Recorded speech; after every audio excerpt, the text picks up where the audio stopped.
에스겔서 3장 1절부터 11절까지 말씀입니다.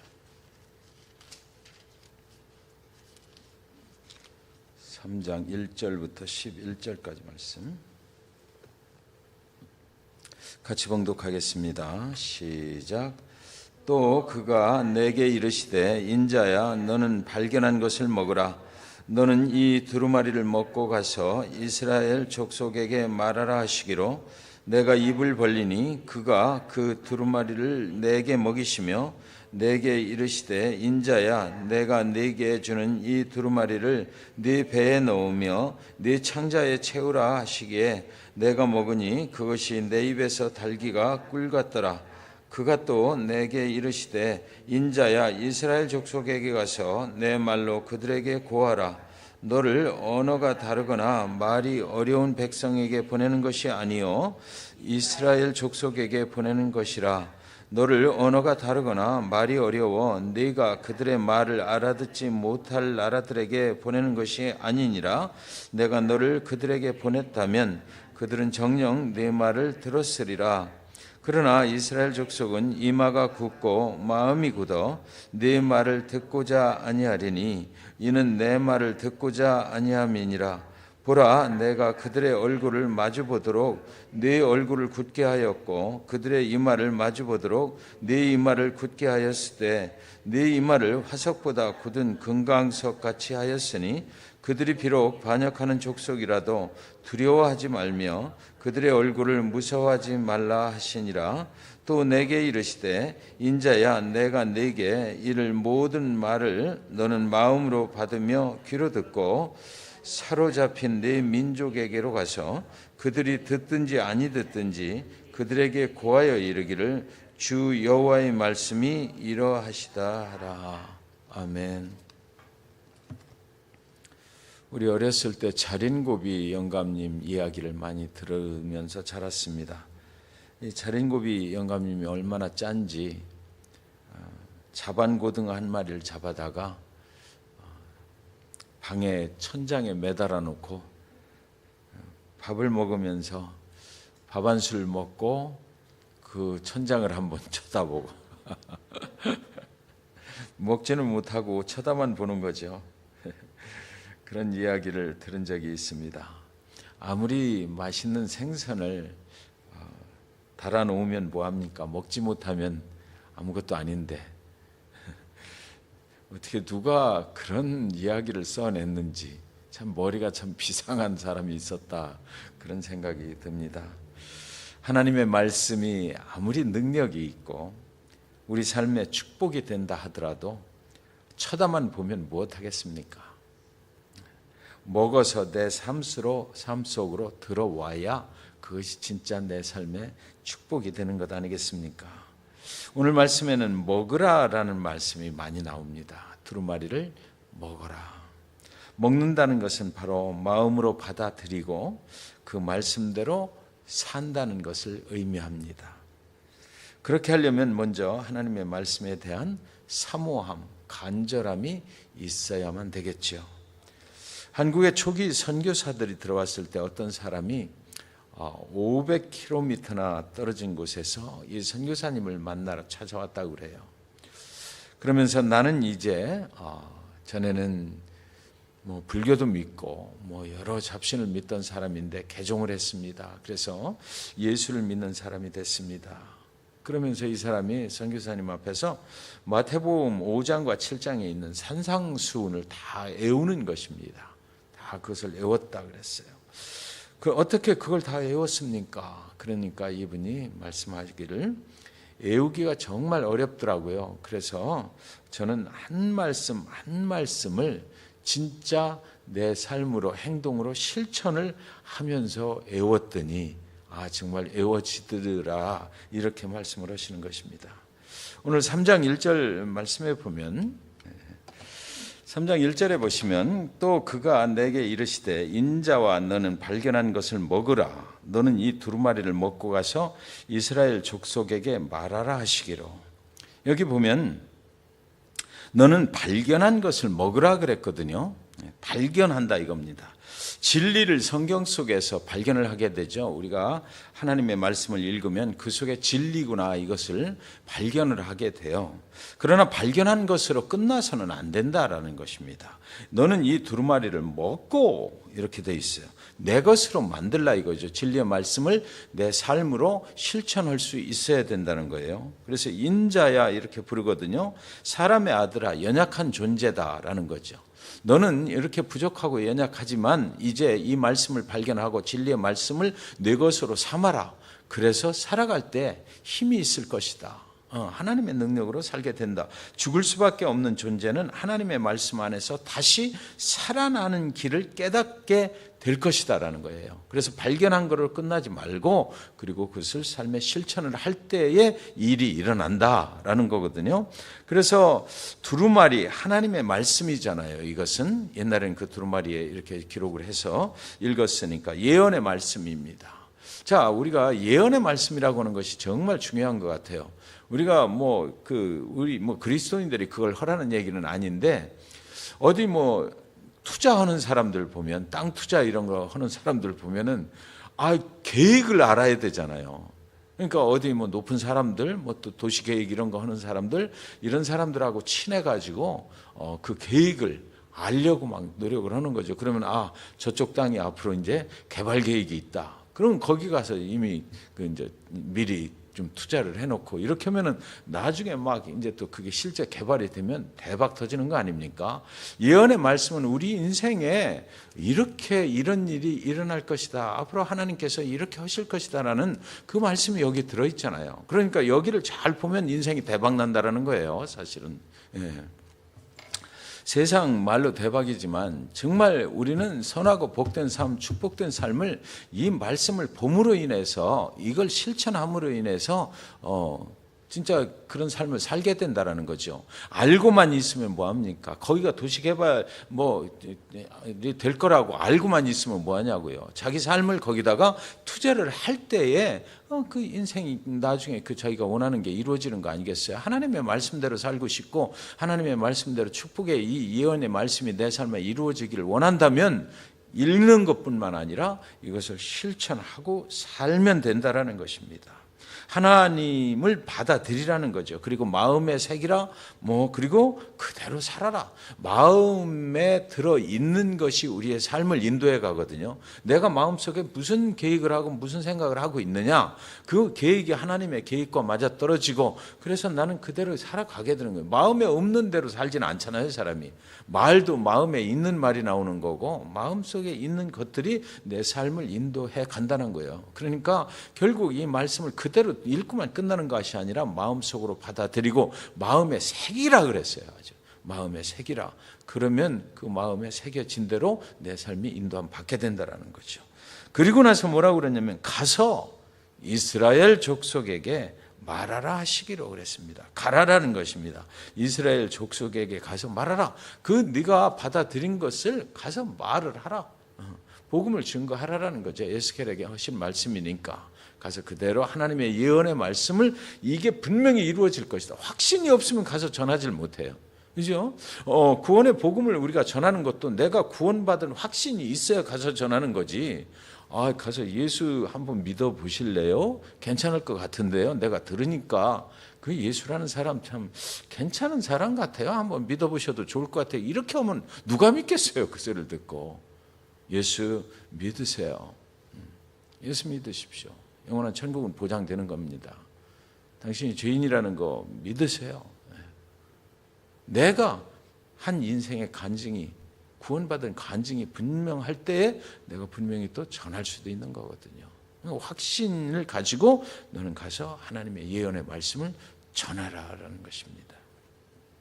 3장 3절에 보시면 내게 이르시되 인자야 내가 네게 주는 이 두루마리를 네 배에 넣으며 네 창자에 채우라 하시기에 내가 먹으니 그것이 내 입에서 달기가 꿀 같더라 그랬습니다.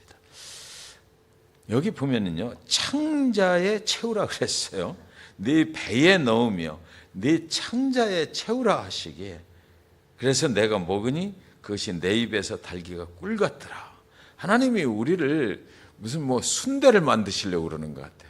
하나님의 말씀의 순대를, 그죠? 창자의 순대를 만드는 거잖아요. 제 대학 동기 하나가 그 컴퓨터 전공을 하고 나서 나중에 결혼을 했는데 순대집 처녀하고 결혼을 한 거예요. 그래서 그 친구는 그 장인어른이 순대집을 또 다른 분점을 내줘가지고 얼마나 부자가 됐는지 몰라요. 거기 가보니까 그 기계에다가 그 창자 그걸 딱 끼우고 막 돌려가지고 또 순대를 이렇게 그 공장이 있더라고요. 만들어 채우는 거죠. 그래서 우리가 말씀의 순대를 만드시는 거예요. 그러니까 사람들이 우리를 먹으면 굉장히 맛있다 이렇게 돼야 되는 거 아니에요? 예수 그리스도를 믿는 사람들을 만나면 사람들이 기뻐하고 이렇게 참 달다, 참 좋다 이런 생각이 들게 되는 거죠. 전에 어렸을 때 어머니는 그 장독에다가 항상 1년에 한 번씩 조청을, 그죠, 엿을 곤다고 그러잖아요. 그래가지고 장독의 항아리 속에, 조그만 항아리 속에 이렇게 담아놔. 1년 동안 먹을 이제 그 엿이죠, 조청. 그러면 그게 얼마나 맛있는지, 더군다나 한겨울에 눈이 펑펑 올 때 가서 그 추운 데 가서 그거 한번 이렇게 한 숟갈 떠먹으면 정말 맛있는 거예요. 그런데 이게 문제가 있어요. 저만 그렇게 몰래 가서 퍼먹는 것이 아니고 우리 동생들도 그런다는 거죠. 그래가지고 하루는 제 바로 밑에 동생이 그걸 너무 많이 퍼먹은 거야. 그래가지고 이게 너무 많이 퍼먹으니까 막 어지러워가지고, 그래서 어지럼증이 생겨갖고 어머니한테 이실직고를 할 수밖에 없었죠. 엄마, 내가 그걸 너무 많이 퍼먹어가지고 지금 막 어지러워 죽겠어요. 그래갖고 그때 저희들이 다 엄마한테 걸려들었던 그런 적이 있습니다. 굉장히 혼났죠. 하나님의 말씀을 너무 많이 퍼먹어가지고 우리가 막 어지럼증이 생길 정도가 되면 사실은 얼마나 좋을까요? 그죠? 하나님의 말씀으로 충만해지는 거 아닙니까? 조청은 많이 먹으면 어지럽지만 하나님의 말씀을 많이 먹으면은 능력이 생긴다고요. 은혜 충만하고 능력이 생겨요. 2장 10절에 보면 그것을 내 앞에 펴시니 그 안팎에 글이 있는데 그 위에 애가와 애곡과 재앙의 말이 기록되었더라. 그것은 애가와 애곡과 재앙의 심판의 메시지입니다. 자, 여러분, 근데 이상하잖아요. 이건 애가면 슬픈 거잖아요. 곡소리를 내는 게 애곡이고 슬픈 소리, 심판의 메시지입니다. 여기에 심판의 메시지가 막 들어있는 거예요. 그런데 그 말이 꿀같이 달더라. 그걸 내 마음에 채우니까 꿀같이 달더라 이랬거든요. 그런데 웬일인가 하면 우리는 심판의 메시지 앞에서 소망을 보게 되기 때문에요. 하나님의 말씀은 심판으로 끝난다고 절대 안 그러죠.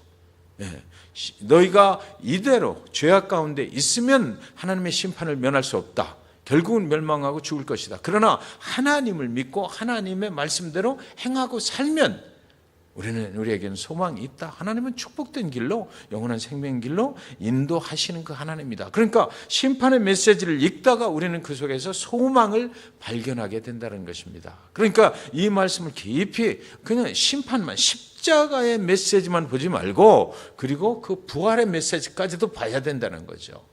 깊이 보면은 우리는 그 속에서 소망을 발견하게 되고 내 삶에 새로운 길이 열린다라는 것을, 하나님이 예비하셨다라는 것을 우리는 알게 된다라는 것입니다.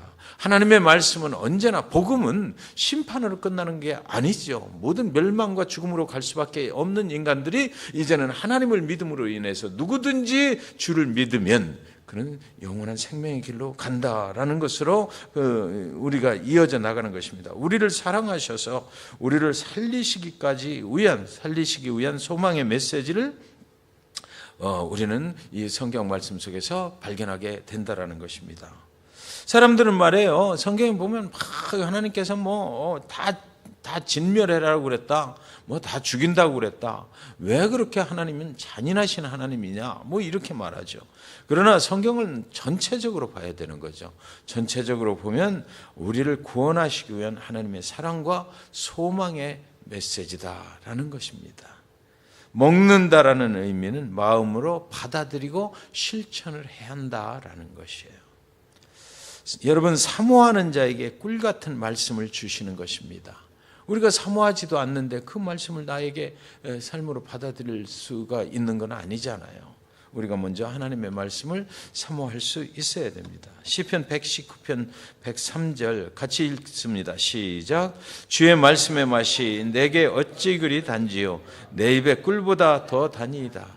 여러분 그런 경험들 많이 하시죠? 주의 말씀을 읽다 보면 와 진짜 하나님은 어떻게 이런 말씀을 우리에게 주시나 정말 달게 느껴질 때가 있다고요. 그래서 한도 끝도 없이 계속 이제 읽게 되고 뭐 이러는 건데 전에 우리 아내하고 젊은 청년이 하나 있었어요. 젊은 청년 갓 결혼한 청년인데 그 밴쿠버 아메리카에 직장을 다녀요. 직장을 한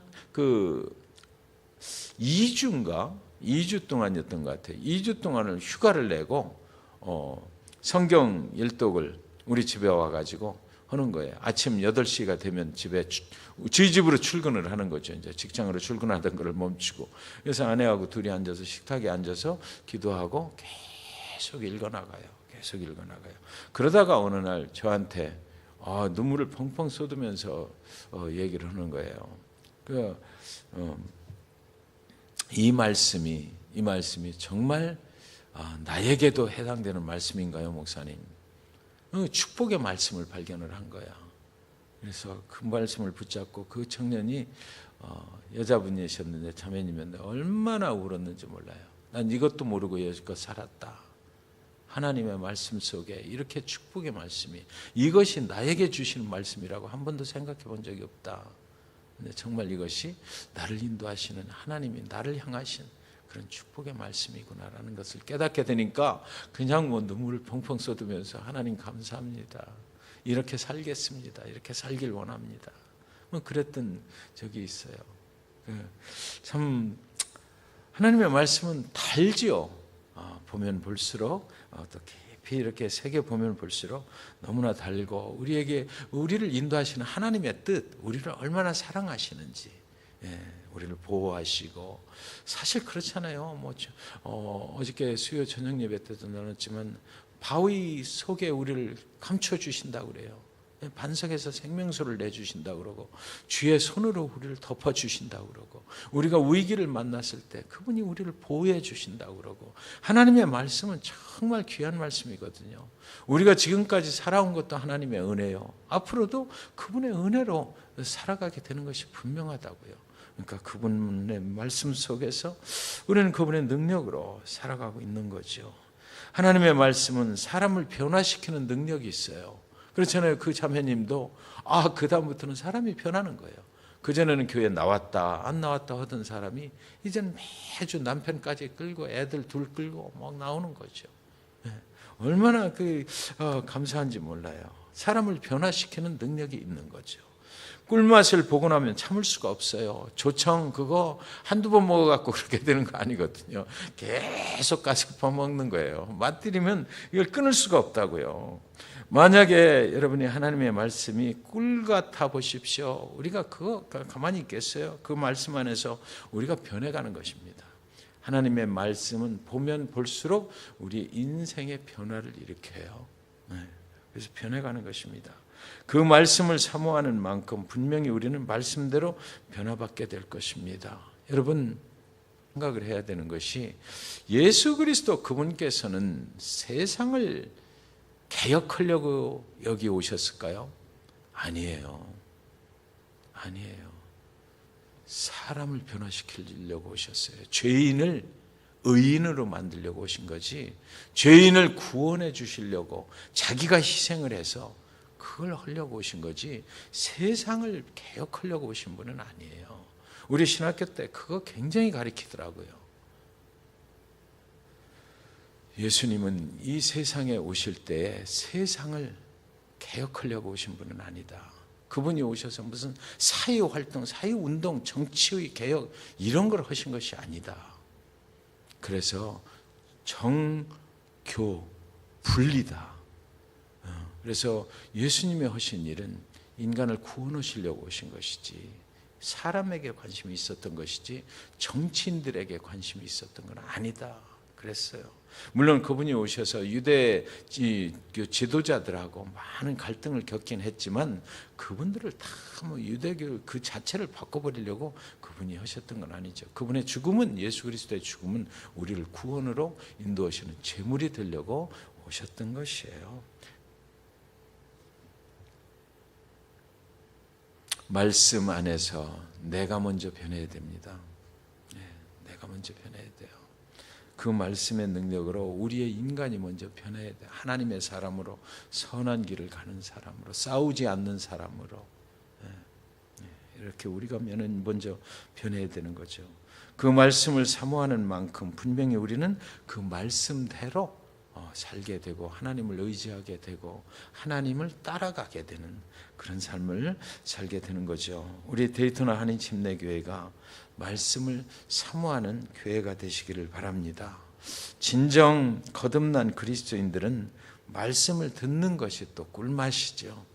말씀을 볼 때마다 또 들을 때마다 참 마음속에 은혜가 되고 그런 거예요. 듣는 족족 잘 넘어가서 우리 창자를 채우는 거죠. 순대가 되는 거예요. 말씀의 순대가. 그래서 결단하고 또 그 말씀대로 살아가게 된단 말입니다. 말씀 충만한 교회와 성도들은요, 마귀를 분별하는 능력이 생겨요. 영적인 지혜와 분별력을 갖게 되죠. 교회에 마귀가 들어오면 말씀이 충만한 교회는 그 마귀가 한 길로 왔다가 8길로 도망치는 역사가 있게 되는 것입니다. 그러나 말씀 충만하지 못하고 세상 충만한 교회는 맨날 싸워요. 맨날 마귀의 장난에 넘어가고 그 싸움의 뒤에는 뭐가 있어요? 마귀가 있는 거죠. 에스겔을 하나님이 부르시고 말씀으로 채우시고 그리고 그를 하나님의 선지자로 세상으로 보내시는 것입니다. 3장 4절에 보시면 그가 또 내게 이르시되 인자야 이스라엘 족속에게 가서 내 말로 그들에게 고하라 그랬어요. 이제 가서 전하라는 것입니다. 하나님께로부터 받은 하나님의 말씀을 이제 전하라. 너에게만 채우고 있지 말고 전하라는 것이에요. 이스라엘로 가라고 다시 한번 에스겔 선지자가 갈 곳을 가르쳐 주는 것입니다. 이스라엘은 누구입니까? 2장 7절에 보시면 이스라엘 족속은 이마가 굳고 마음이 굳어 내 말을 듣고자 아니하리니 이는 내 말을 듣고자 아니함이니라. 네가 가서 전해도 너무 굳어서 안 들을 것이다. 그래도 가서 전하라. 가서 전하라. 우리는 이런 사람들 많이 만나잖아요. 아무리 얘기해도 너무 굳어 있어갖고 마음 밭이 뭐 도대체 탁탁 튀겨나는 거죠. 그래도 가서 전하라라는 것이에요. 마음이 굳은 사람들입니다. 영혼이 병든 사람들이에요. 그러나 그들이 듣든지 아니 듣든지 가서 전하라는 것입니다. 선택은 듣는 자들의 몫이 되게 하라라는 거예요. 우리는 전하면 되는 것입니다. 누가복음에 보면 예수님이 제자들을 보내면서 가서 평안을 전하라고 그랬잖아요. 그러나 그들이 그 평안의 복음을 받아들이지 아니하면 그냥 발을 털고 신발을 털고 나오라 그랬어요. 그리고 그들이 받아들이지 아니한 그 평안의 복음은 그렇게 되면 누구한테 돌아온다? 전한 우리들한테 돌아오게 될 것이다. 주님이 그렇게 말씀하셨으니까 너희는 가서 전하라 이거죠. 가서 마음이 굳은 사람들 돌아 나올 때 안 받아들이면 그냥 신발을 탁탁 털고 나오시면 되는 겁니다. 그러면 그들에게 전한 그 주의 복음이 우리한테 복이 돌아오게 된다. 가서 하나님의 평안의 복음을 전하라는 것이고 멸망과 죽음의 길에서 우리를 건지신 예수의 복음을 전하면 되는 것입니다. 거절하면 화내거나 분노하지 말라라는 것이에요. 내가 먼저 하나님의 말씀으로. 그런데 이상하죠. 자꾸 분노가 일어나요. 거절당하면 자꾸 화도 나고 인간이기 때문에 어쩔 수 없는 것 같아요. 그러나 그러지 말라라는 거죠. 오히려 평안을 전하고 돌아오라라는 거죠.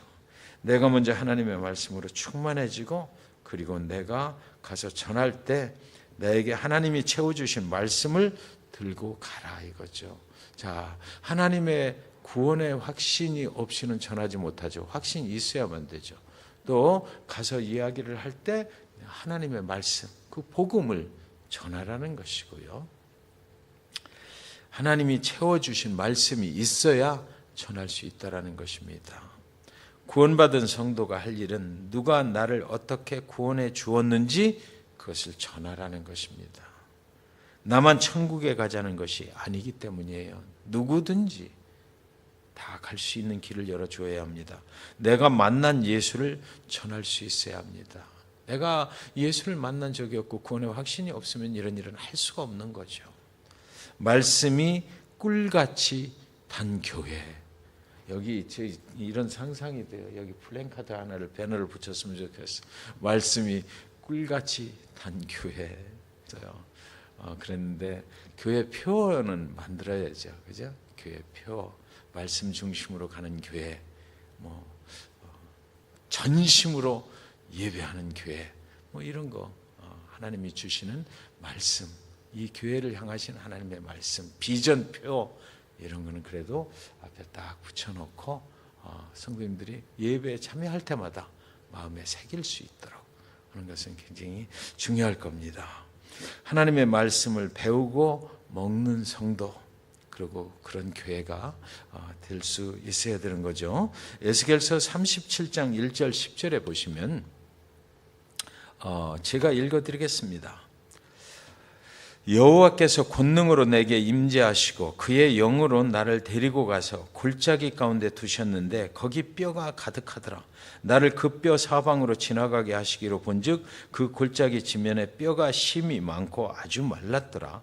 그가 내게 이르시되 인자야 이 뼈들이 능히 살 수 있겠느냐 하시기로 내가 대답하되 주 여호와여 주께서 아시나이다.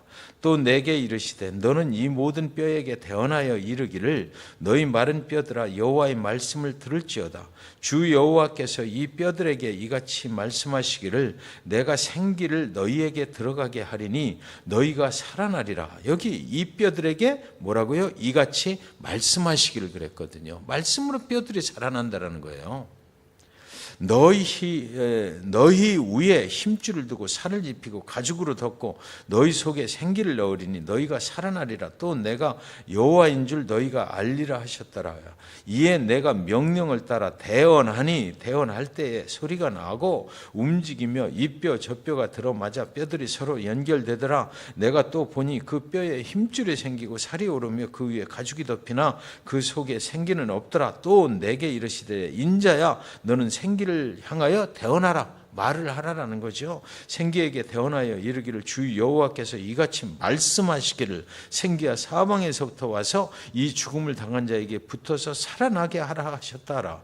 이에 내가 그 명령대로 대언하였더니 생기가 그들에게 들어가매 그들이 곧 살아나서 일어나 서는데 극히 큰 군대더라. 이 긴 말씀 중에 계속해서 마른 뼈들이 붙어 다니고 그들을 살아나게 하고 힘줄이 붙고 하는 것은 말씀으로 할 때 된다는 거죠. 마른 뼈들이 하나님의 말씀대로 그 말씀을 대언을 할 때에 살이 붙고 생기가 들어가 살아나게 되는 것입니다. 말씀이 그런 일을 일으킨다라는 거예요. 저와 여러분이 먼저 말씀으로 충만하게 살 때 이런 일들이 일어난다는 것입니다. 그리고 그 말씀을 골짜기에 마른 뼈 같은 사람들에게 전하면 그들도 살아나게 된다라는 것이죠. 37장 13절 14절에 보시면 내 백성들아 내가 너희 무덤을 열고 너희로 거기에서 나오게 한즉 너희는 내가 여호와인 줄 알리라. 내가 또 내 영을 너희 속에 두어 너희가 살아나게 하고 내가 또 너희를 너희 고국 땅에 두리니 나 여호와가 이 일을 말하고 이룬 줄을 너희가 알리라. 여호와의 말씀이니라 그랬습니다. 하나님의 말씀으로만 이런 일들이 일어나는 거죠. 우리를 사랑하시는 이유는 만방의 여호와 하나님이 살아 역사하시는 하나님이심을 알게 하시기 위한 거예요. 저 죽어가는 영혼들에게 하나님은 너희를 살릴 수 있다. 하나님의 말씀 앞으로 나오시면 됩니다. 그래서 저들도 살아나게 하기 위함이다라는 것이죠. 데이토나 비치에서 무엇을 보면 여호와 하나님이 살아 역사하심을 볼 수 있습니까?